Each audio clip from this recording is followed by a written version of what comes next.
tegese kendelan eling, kendel mergo eling timbang grundel nganti suwing.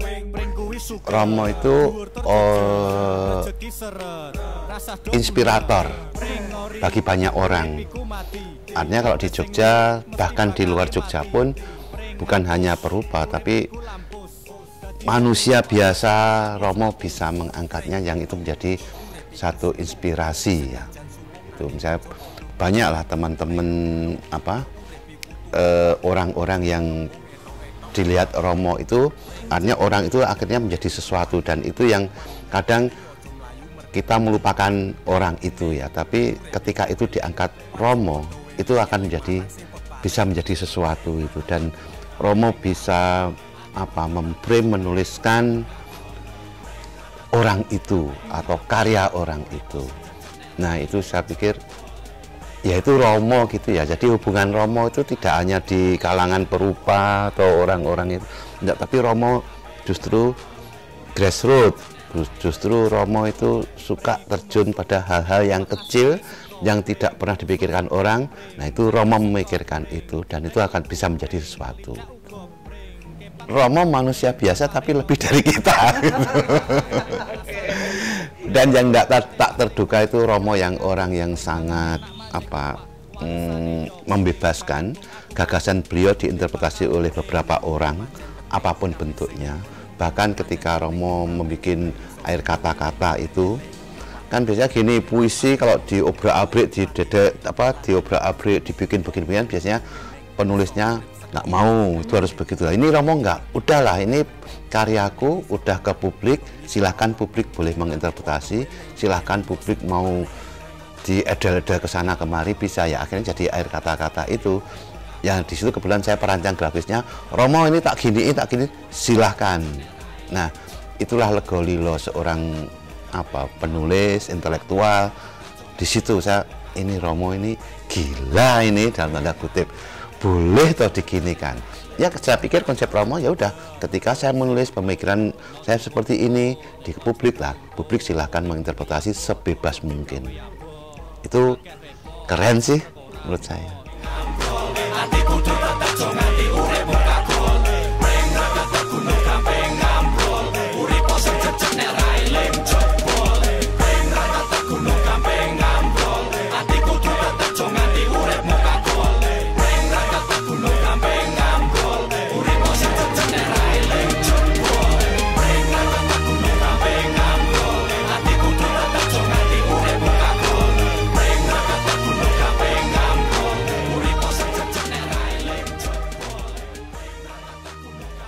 Berkomentar tentang Romo Sindu itu tidak bisa sederhana karena beliau sosok istimewa.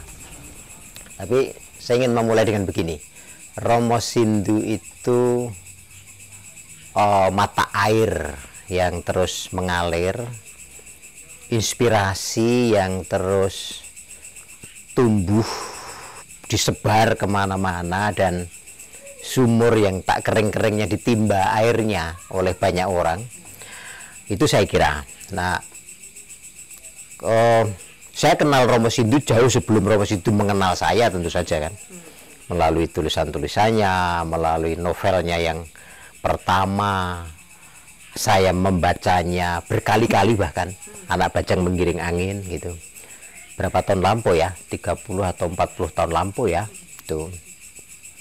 Kemudian artikel-artikelnya, buku-buku terjemahannya atau sadurannya tentang teori kritis dan seterusnya.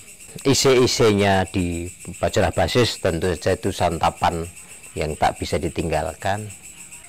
Sampai kemudian novel terbaru, Anak Bajang Mengayun Bulan gitu. Nah, yaitu yang bisa saya gambarkan bahwa sekali lagi Romo Sindu adalah mata air yang terus memancarkan airnya yang jernih untuk menyentuh banyak orang melalui pergulatan pemikiran dan penghayatan pada filsafat, pada keseharian, pada ini. Saya kira Romo dalam pandangan saya seorang yang menghadirkan diri dengan di luar itu semua, seorang yang menghadirkan diri dengan sepenuh empati untuk yang ditunjukkan dalam dunia kesenian, khususnya misalnya mereka yang tidak tersentuh oleh panggung-panggung utama, tangan Romo mengulurkannya untuk memberi panggung.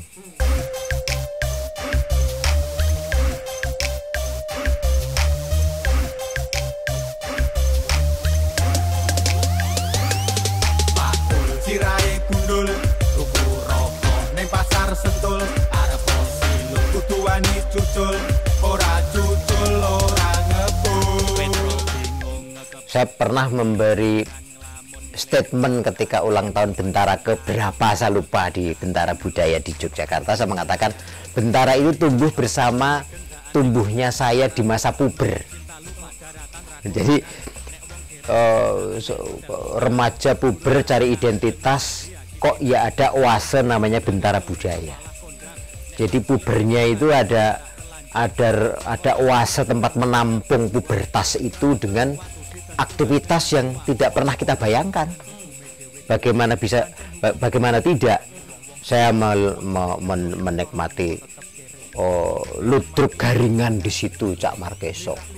Pameran-pameran yang penting, seni-seni yang tidak pernah kita bayangkan ada di ruang-ruang pamer. Ada Marto Pangrawit, ada Lasu Lasno, ada sastro gambar, ada karya-karya seni yang nyata tapi tidak diurusi oleh ruang-ruang mainstream. Bentara Budaya yang saya tahu kan ide Romo diusulkan pada Kompas, direstui oleh Pak Yakob, dan lalu lahirlah kira-kira gitulah yang sejauh yang pernah saya simak dari riwayatnya. Nah, Bentara saya kira wujud nyata bagaimana praktek seni pinggiran itu jadi punya panggung yang penting, lalu menjadi gerabah. Wow, siapa yang pernah memberi perhatian pada gerabah, pada kelompok, pada bayat, pada siapa? Ya, itu seperti sehari-hari yang terlewatkan, padahal itu nyata adanya, melibatkan problem-problem manusia dan kemanusiaan sehari-hari untuk survive. Ada panggungnya akhirnya. Ya gitu. Polisi muni Anda telah berbuat royal, itu artinya Anda sudah melanggar moral. Pelukis takon nopo moral iku mural, nek cen kuwi aku ngerti, ayo kenda budal. Moral itu adalah kata susu. Saya mulai mengenal Romo Sindu itu dari tulisan-tulisan beliau, dan itu terjadi lebih dari 40 tahun yang lalu. Ketika saya masih SMA, saya membaca harian Kompas. Saya membaca tulisan Romo itu, ya tulisan sebagai wartawan. Kalau menilai berita-beritanya, Romo itu saat itu di Des Pendidikan dan Kebudayaan. Tetapi Romo juga menulis tentang features, membuat features. Romo juga membuat features yang dimuat di halaman pertama harian Kompas, kanan bawah. Kalau di Kompas itu disebut serial, karena tulisan itu kadang-kadang dibuat berseri-seri. Jadi bisa 1, 2, 3, sampai 4 hari berturut-turut. Nah, tulisan Romo yang mengesan bagi saya untuk pertama kali, yang membuat saya kemudian selalu mengikuti tulisan Romo, itu saya masih ingat benar. Mungkin judulnya lupa, tapi tulisan itu tentang sosok Mbah Mul. Mbah Mul itu juru kunci Langenarjo. Langenarjo itu pesanggrahan milik Keraton Surakarta Hadiningrat. Yang menarik bagi saya karena Romo Sindu di situ mewawancarai beliau, dan Mbah Mul ini mengatakan bahwa mempunyai setiap hari itu berkawan dengan setan, demit, dan peri. Itu yang membuat saya terkesan sekali. Dan yang saya kenang terus itu pertanyaan Romo, apakah demit-demit, setan-setan itu juga suka berkelahi antar setan? Dan pertanyaan itu dijawab oleh Mbah Mul, oh tidak, setan-setan itu justru rukun satu sama lain. Ini menarik sekali bagi saya, karena dibalik pernyataan dan dari pertanyaan tadi, setan saja bisa rukun. Itu yang menarik bagi saya. Itu Romo secara cerdas dan cerdik membuat pertanyaan itu sebelum ending. Itu sebuah, bagi saya, penafsiran ya ini, itu kritik yang sangat cerdas dan tidak menyakiti, malah lucu. Menurut saya seperti itu. Nah, sejak tulisan itu saya bersepeda dengan teman-teman ke Langanarjo ingin bertemu dengan Mbah Mul itu. Itu gara-gara Romo Sindu. Nah, setelah itu saya selalu mengikuti tulisan Romo Sindu, terutama yang dimuat di kanan bawah Harian Kompas tahun 70-an. Tulisan-tulisan Romo Sindu yang saya ikuti, itu saat itu ketika saya masih SMA itu lebih banyak yang tentang features, dan Romo banyak bicara mengenai hal sehari-hari yang tampaknya remeh-temeh, sederhana, tetapi yang menarik. Tanpa sadar kita itu diajak melakukan semacam permenungan dari tulisan yang tampaknya sederhana. Misalnya yang saya ingat itu tentang melamun di mikrolet. Melamun di mikrolet itu menunjukkan bagaimana Romo itu sebagai wartawan, seperti yang sering dikatakan beliau, wartawan itu tugasnya kerjanya dengan kaki gitu. Artinya apa? Ya harus di lapangan, benar-benar melihat, berada di tengah degup kehidupan masyarakat yang ditulisnya itu. Jadi wartawan tidak di belakang meja seperti itu. Nah, di dalam melamun di mikrolet itu, Romo memotret dramatika kehidupan penumpang mikrolet. Karena mikrolet itu kendaraan rakyat, maka di dalam mikrolet itulah kita bisa menyaksikan panggung kehidupan dari rakyat itu, dan Romo memotret dengan sangat bagus. Misalnya ada seorang penumpang setengah baya melamun dengan menatap sepatunya sendiri. Saya herannya mengapa Romo bisa mengamati sedetail itu yang luput dari perhatian orang. Orang itu kemudian ngomong dengan temannya gitu, sepatuku dulu warnanya hitam, kenapa sekarang memutih seperti itu. Itu dicatat dengan bagus. Lalu dari situ Romo itu menangkap atau menafsir, saya tidak tahu persisnya, tapi itu berdasarkan ucapan itu. Jadi secara tidak sadar dia tidak menyadari kehidupan itu berproses sehingga terjadi perubahan. Bukan hanya terjadi pada sepatu itu, tapi juga pada kehidupan si orang itu sendiri. Itu kan mengajak kita untuk berpikir ya, mengasah kepekaan kita untuk merenung-renung tentang bagaimana hidup sehari-hari itu, perubahan-perubahan tidak terasa oleh rutinitas sehari-hari mereka dengan langkah kaki dan laju mikrolet tadi tentu saja ya. Kemudian ada seorang penumpang perempuan naik, kemudian diikuti lelaki. Ternyata mereka suami istri yang habis bertengkar. Itu menarik sekali karena Romo menangkap dialog mereka itu dan reaksi penumpang yang lain, bagaimana dua orang suami istri itu bertengkar, dan ketika ucapan-ucapan istrinya itu menjadikan si suami ini malu, dan itu disaksikan oleh penumpang termasuk Romo Sindu. Itu menarik sekali bagaimana drama-drama kehidupan itu terjadi di dalam panggung bernama mikrolet, disaksikan oleh penumpang.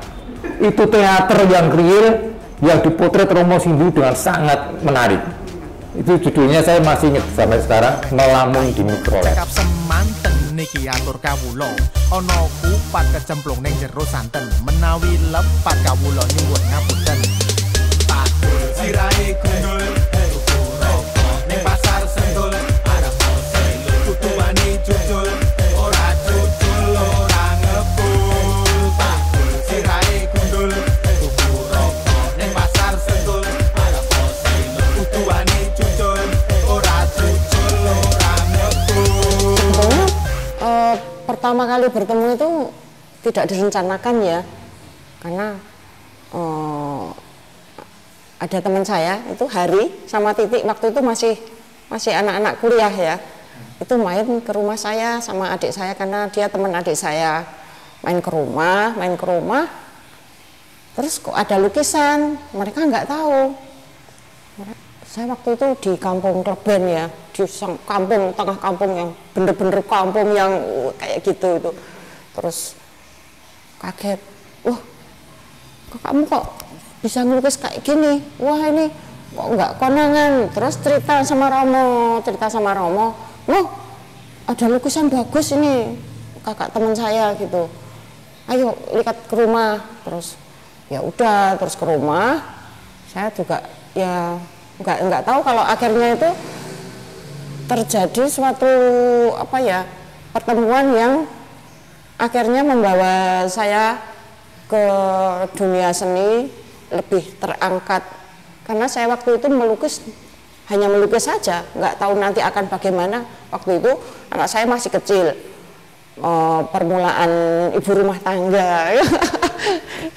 Terus nggak tahu, yang melukis aja gitu, nggak punya cita-cita itu, nggak pengen melukis aja karena memang hobi ya tadinya ya. Akhirnya itu pertemuan dengan Romo pertama kali itu, terus akhirnya Romo bilang sama teman saya tuh, wah lukisan kong ini kok orang konangan gitu. Konangan lagi ceritanya, konangan. Terus konangan itu terus ditulis banyak-banyak, ditulis di Kompas. Akhirnya kan Kompas Minggu ya waktu itu banyak orang membaca kan di Jakarta, di mana-mana. Terus diundang ya. Ini Romo Sindu pertama kali mengangkat saya ke dunia, ke permukaan seni lukis dunia gitu. Wah, saya sangat berterima kasih dengan Romo. Saya pameran pertama kali di Bentara Budaya yang masih di Sudirman, yang sekarang jadi Gramedia. Dulu masih di sana di pojok kecil itu, pertama kali saya pameran di situ. Iya, masih pakai lukisan, cuma waktu itu saya punya lukisan cuma 9 lukisan ya. Terus kurang, waktu itu terus dilengkapi dengan lukisan-lukisan mantan saya waktu itu. Iya, makanya sangat berkesan, dan itu nggak akan bisa dilupakan. Setiap waktu, oh ini kalau lihat lukisan ini, oh ingat Romo Sindu. Lihat lukisan ini, oh ingat Romo Sindu. Ya, dari situ udah jadi terus dan sampai sekarang ya ingatan itu nggak akan bisa hilang. Sejauh yang saya lihat, mengambil jarak begitu rupa, tetapi sekaligus ada di mana-mana. Nah, jadi misalnya begini, seni rupa Romo menjadi bagian penting. Saya kira kok Romo ini sangat provokatif menggerakkan seni rupa itu dengan caranya yang lembut, diskusi-diskusi kecil yang intensif, memprovokasi. Lalu ya Romo seperti Romo memang tidak atraktif toh, tenang, tapi seperti tulisannya kan, saya kira terus menyodok sana sini gitu. Tapi saya yakin karya pameran-pameran yang ada di Bentara jelas itu salah satunya campur tangan Romo Sindu pasti, ide-ide itu gitu. Nah jadi, itu kemudian Romo menjadi mitra diskusi dalam tanda petik. Mbak Made Purnama tahu sendiri bagaimana diskusi Jogja itu. Diskusi Jogja itu kan cair, sepertinya gelenyengan, tapi sesungguhnya kan pasti menyimak gitu. Tapi responnya kan kadang-kadang tak terduga itu teman-teman tuh kan. Wah, tapi sesungguhnya statement-statement penting itu tersimpan di hati dan kepala teman-teman pasti. Nah, saya kira Romo memerankan itu menurut saya dengan baik gitu. Contoh terakhir sih menurut saya bagaimana novelnya melibatkan Susilo Budi Purwanto. Itu saya kira tidak terbayangkan menurut saya. Untuk saya sendiri sungguh surprise dengan peristiwa itu. Karena itu ketika saya berkomunikasi dengan Romo soal novel dengan Susilo Budi Purwanto, dan saya diminta diusulkan Romo lah kira-kira Warno aja yang nulis untuk pamerannya SBP Susilo Budi Warsito, saya dengan segera bilang siap, karena bagi saya itu sungguh, ya itu satu contoh bagaimana seni dihadirkan, dilibatkan menjadi bagian, menjadi punya irisan-irisan yang tidak terbayangkan, menjadi bagian dari novel yang kita semua orang tahu bagaimana novel itu disambut dengan gegap gempita, dengan banyak ekspresi para pembaca gitu. Lalu ada lukisan di sana, tafsir. Menurut saya lukisan itu penting sekali dibicarakan secara tersendiri loh, gitu. Itu tidak sekedar ilustrasi, saya bilang itu tafsir lain, jadi itu sastra rupa ada di sana, gitu. Misalnya gitu. Nah, saya kira Romo membangun situasi, membangun ruang-ruang dialog dengan caranya yang khas, lembut, tapi saya kira menghujam. Lalu ya kehadiran Romo menjadi dinanti oleh teman-teman kan, memberi provokasi apa lagi nih, kira-kira gitu.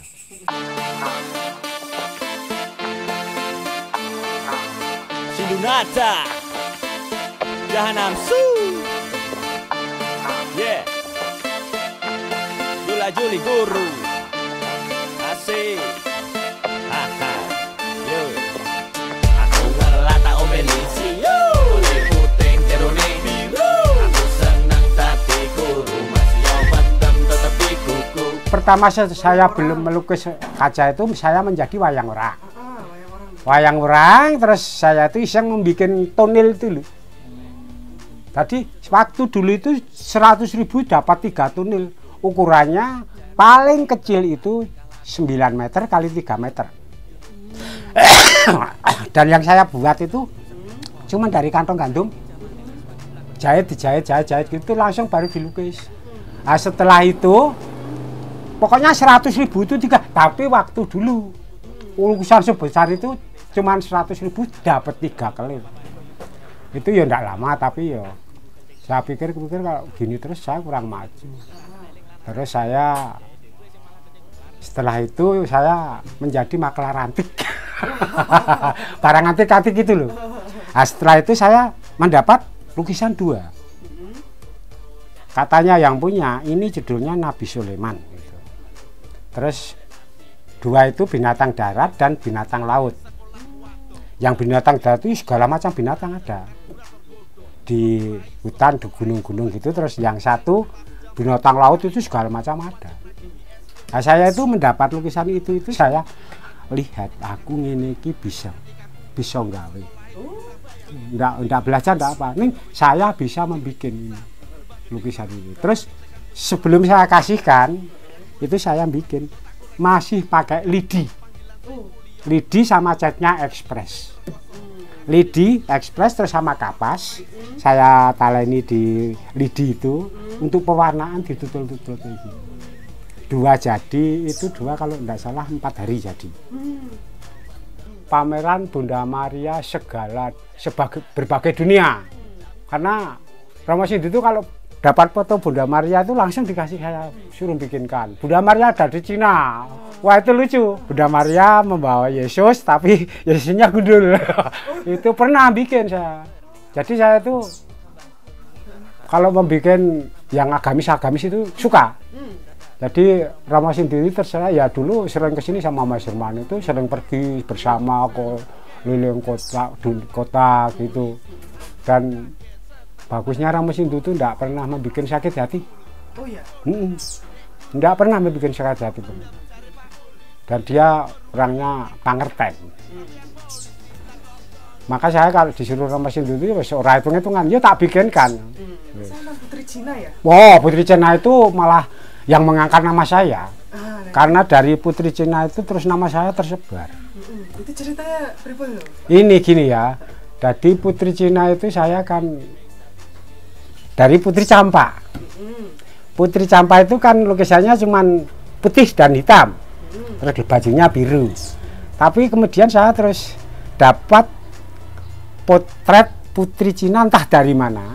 Itu saya lukiskan di kaca.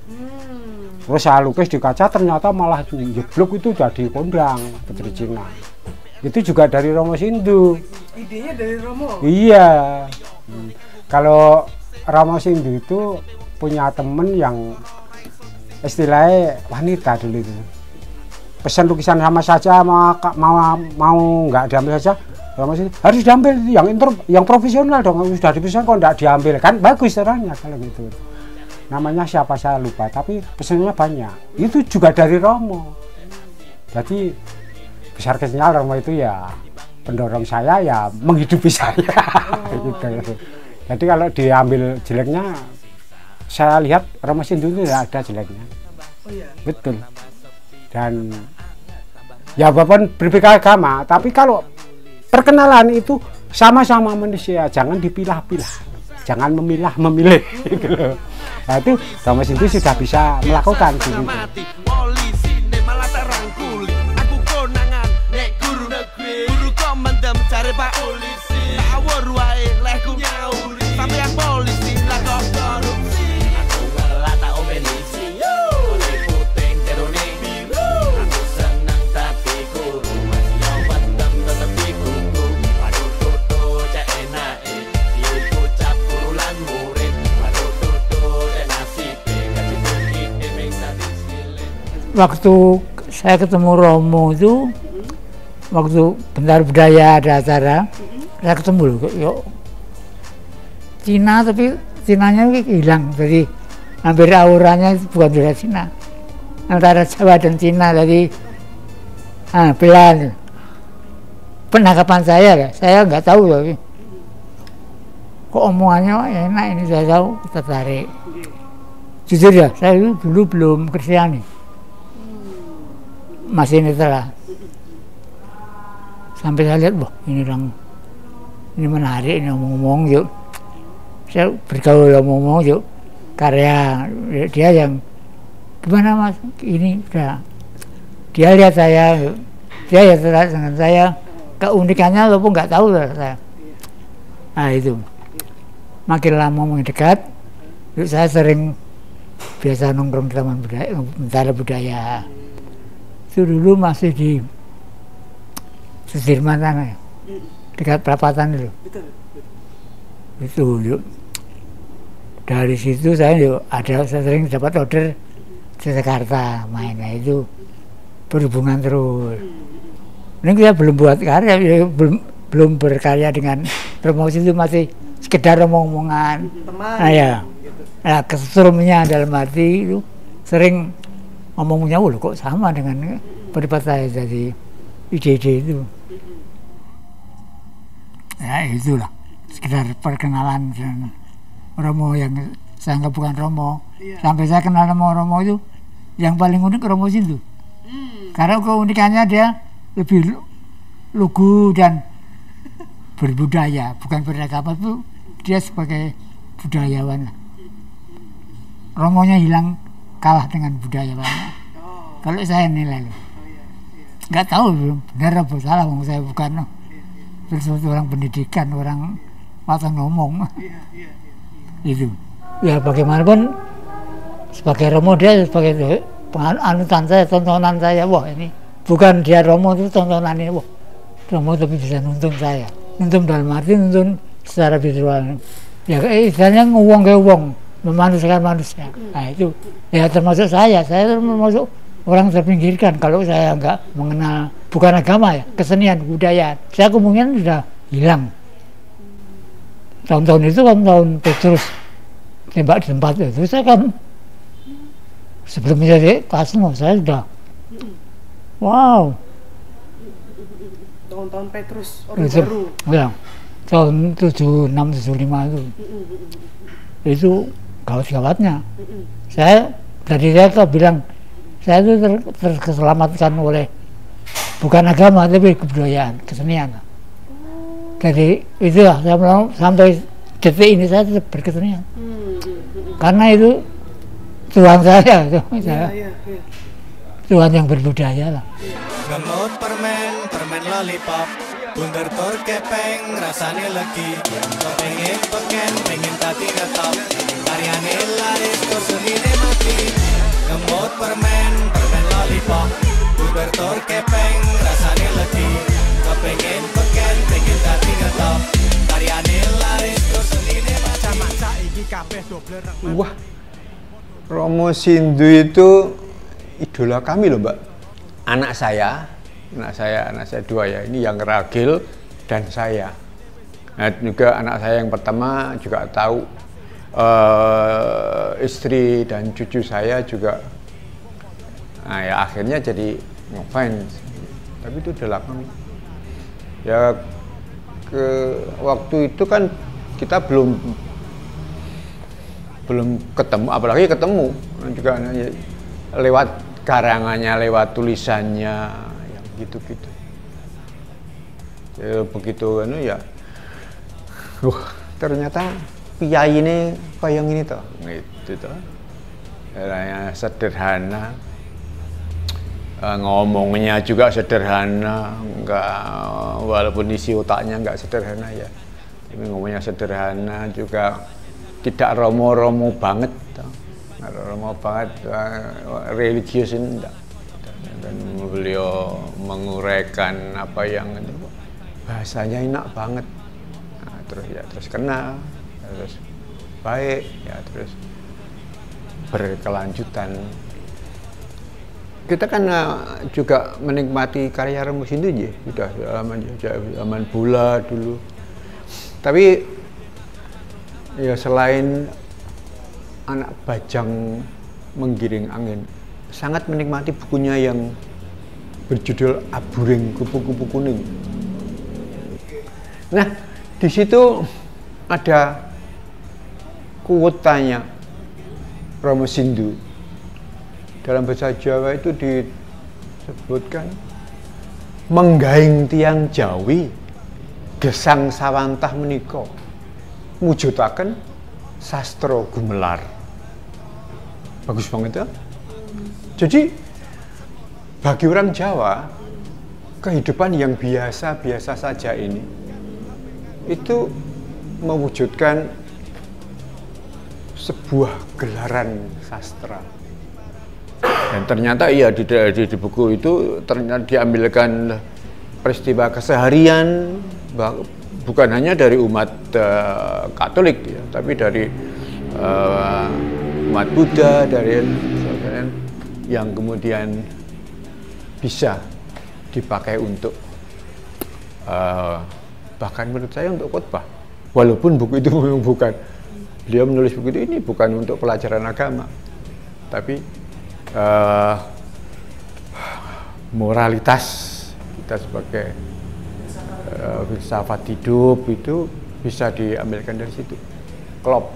Karyane laris tur senine mati, ngemot permen lollipop, bunder tur kepeng rasane legi, kepengen peken pengen dadi ketok. Karyane laris tur senine mati.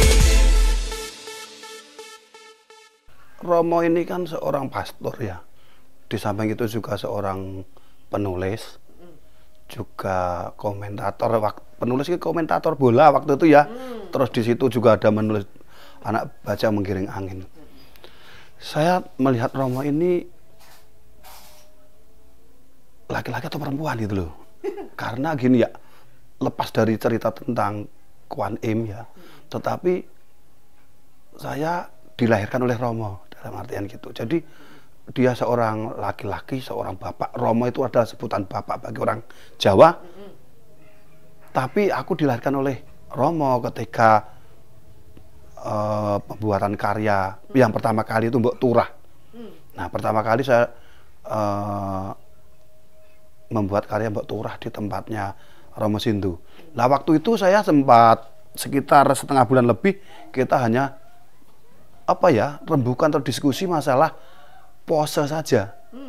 Romo maunya Mbok Turah berdiri. Sementara saya perjalanan batin saya mengatakan Mbok Turah itu duduk. Itu. Karena istilahnya sudah sampai dan duduk. Tidak berdiri. Berdiri itu kan sebuah perjalanan. Masih ada perjalanan lagi. Saya melihat Mbok Turah ini adalah seorang ibu yang pengertiannya Mbok Turah ini kan sebuah, kalau bahasa Jawa itu kan sebuah harapan. Semoga berkelebihan kan gitu. Nah, itu dan waktu itu saya nggak tahu kalau sampai sekarang menjadi seperti itu. Waktu itu saya hanya seorang yang waktu itu Romo itu tak lihat saya pertama kali itu pas pernikahannya Mas Untung. yang waktu itu Romo Kirjito dengan model inkulturasi ya. Jadi waktu itu saya macak semacam seorang Brahmana Hindu lah, lebih identik dengan Hindu. Romo itu sampai membuat bawa turah dan seterusnya itu belum tahu kalau saya Katolik. Dulu itu tahunya saya itu Hindu karena saya acting waktu itu masuk Jakarta Post ya, masuk Jakarta Post itu yang saya pakaian itu. Nah setelah itu Romo melihat saya itu terus sama Mas Tarko mencari, tanya Romo Kir, tanya ke sini untuk suruh membuatkan patung. Nah waktu itu dulunya Romo perenungannya tentang Bunda Maria, tetapi saya tentang ibu. Kalau ibu lebih universal menurut saya, karena apa ya, siapapun itu kan dilahirkan oleh seorang ibu. Nah, bahkan Yesus sendiri adalah lahir dari seorang Maria. Nah itu jadi bagaimana saya melihat itu tidak hanya Bunda Maria atau tidak hanya Kuan Im, tapi ibu yang mewakili mungkin Kuan Im, mungkin Bunda Maria, mungkin Dewi Maya atau siapapun. Nah dari situ bisa yang baru bersimpuh duduk itu dengan pakaian Jawa, karena saya juga orang Jawa. Lalu Mbok Turah ini kan figurnya kan orang Jawa yang desa lah, desa dan pakaian itu. Nah dengan patung itu banyak peristiwa-peristiwa yang bagi saya terkait dengan rezeki. Maksudnya Mbok Turahnya itu jadi mengejawantah, menjadi nyata.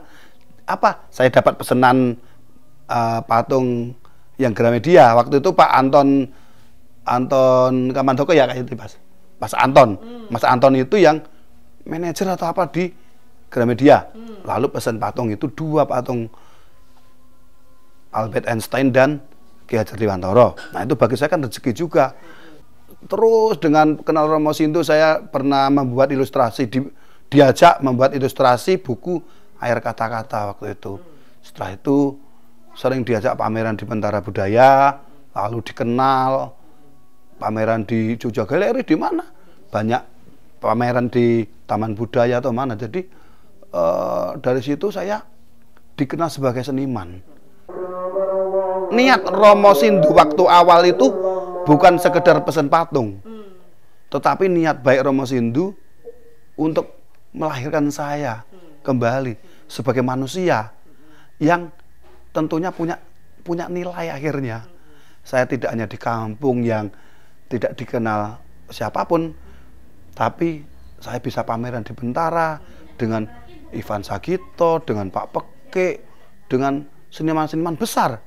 Ada Ugo, saya bangga banget dari situ. Karena tanpa Romo saya nggak mungkin untuk pameran bersama di Bentara. Nah, ini jasa juga Bentara Budaya, di mana di situ menyediakan tempat untuk apa ya? Untuk mungkin niatnya Bentara mungkin mengapresiasi karya-karya seniman-seniman, tapi bagi seniman ini adalah betul-betul apa ya, kesempatan untuk dikenal oleh kolektor atau peminat karya seni.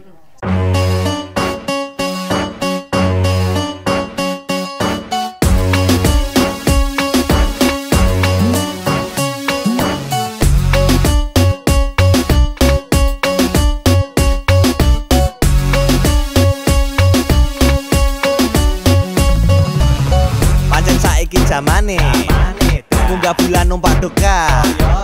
Lah politik saiki rakyat saya kere.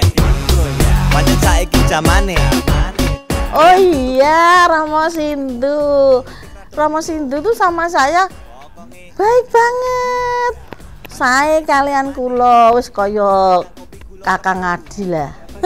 Pokoknya nyenengke lah, biayine nyenengke ya. Familiar dan tidak pilih-pilih, semuanya dirangkul dengan mungkin sepenuh hati, tidak pilih-pilih. Saya bener itu, saya ngefans sama beliaunya. Saya kenal pertama kali dulu wonten dalemi Pak Joko Pekik. Itu mantu waktu itu kula singgene. Yuk kedua kalinya Joko Peke itu gelar itu loh lukisan pameran di sana. Saya juga untuk disuni tulung untuk ngindeni irama pacul apa ya itu dulu itu tek tok tek tok tek itu. Terus yang ketiga kalinya acara temu seniman-seniman seperti Pak Mantep, terus Mas Marwoto, terus Bu Di Beruk dan siapa itu pokoknya senior saya juga didhawuhi untuk ke sana. Untuk beliau Romo Sindu dengan tambahnya umur semoga menjadi bapak yang benar-benar untuk idola saya. Semoga selalu sehat, panjang umur, apa saja yang selama ini dituangkan ke masyarakat menjadi benar-benar melekat di masyarakat. Dan semoga pokoknya aku selalu berdoa untuk beliaunya sehat walafiat, panjang umur dan tidak lupa dengan saya. Kagem Romo Sindu satu tembang bawa sidik caping gunung saping tengi nyawang kenang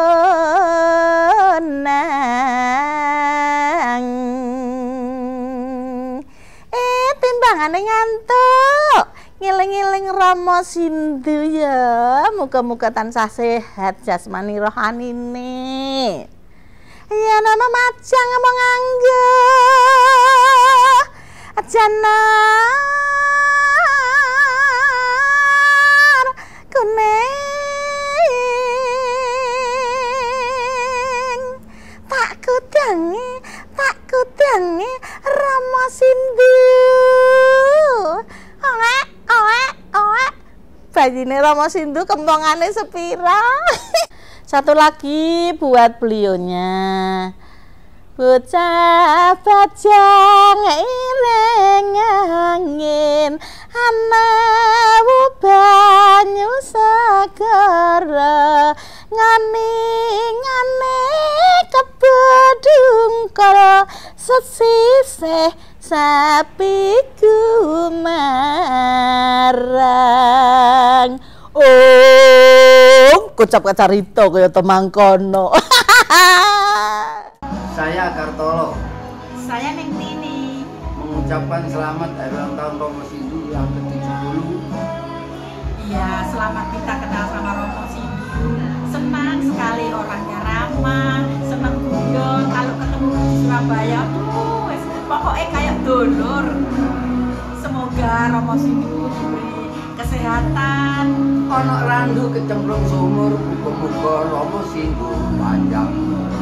Amin. Alhamdulillah barokah.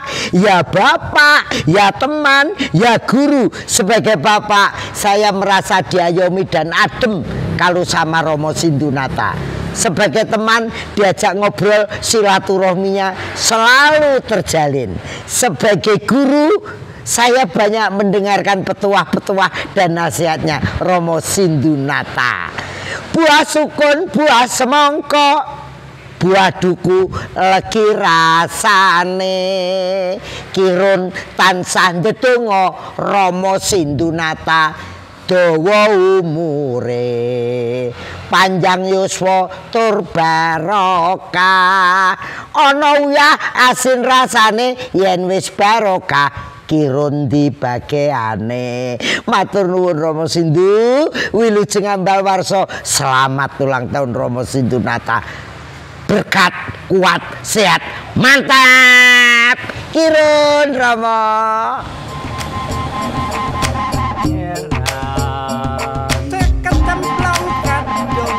Terima kowe nyamparnya.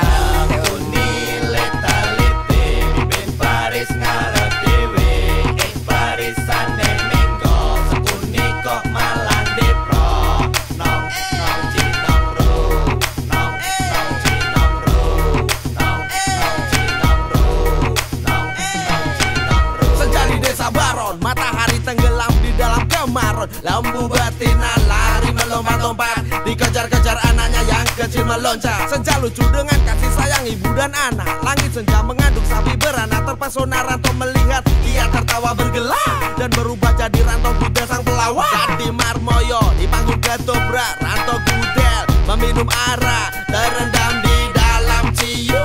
Birahinya berubah jadi biru, diajaknya Nyai Dasima bercinta. Dengan cinta sepahit topi miringnya, layar dibuka, turun hujan gembuan Dewi Mlenu gembuk datang, membawa seguling roti cawe. Marmoyo rebah terguling tidur di pangkuan Nyai Dasima yang segera cium cangkol buah dadanya. Kemana Ranto Gudel pergi, panggung selalu harum dengan arah yang wangi. Di Sriwedari jadi untuk Romo Sindu yang kami, keluarga kami idolakan, saya mengucapkan selamat sugeng warso enggal. 70 tahun itu bukan apa-apa. Terus berkarya, terus terus berkarya sebagai sastrawan, sebagai apapun yang kemudian bisa dirasakan oleh kita-kita ini. Jadi berguna buat sesama. Itu ya. Selamat, sejahtera, bahagia buat Romo Sindu. Gitu. Iya, Romo itu 70 tahun itu memang usia yang sudah, katakanlah kalau orang awam ngomongnya usur ya, tapi saya berharap Romo enggak lah. Romo masih dibutuhkan banyak orang gitu, pemikirannya, pertemanannya. Jadi saya pikir usia 70 itu kan angka, tapi spiritnya enggak lah. Romo harus masih bisa menemani kita, karena kita banyak orang ini masih butuh pemikiran-pemikiran Romo, jasa Romo masih kita butuhkan. Saya sangat berucapan terima kasih, pertama kali ucapan terima kasih. Saya berterima kasih kepada Romo Sindu karena saya sudah dilahirkan kembali, yang sepertinya tadinya saya itu buta warna, jadi bisa melihat sebuah warna. Yang tadi saya dalam kegelapan, saya bisa melihat terang. Saya bisa jadi manusia, secara wantah saya bisa makan. Sekarang sehari mau makan berapa kali, dengan apa saya bisa. Terima kasih Romo Sindu. Juga hanya harapan saya, karena Romo Sindu adalah bentuk kehidupan. Hidup itu seperti Romo Sindu, berkembang, bergerak. Itu maju, itu Romo Sindu. Dia selalu membuat karya dan membuat karya dan membuat karya. Karena saya yakin Romo Sindu tidak pernah mati bagi saya. Romo Sindu selalu hidup di dalam karya-karyanya, dan saya ini adalah salah satu karyanya juga. Maksud saya. Terima kasih Romo Sindu. Ada angka 7, itu disebut pitu. Pitu itu pitulungan.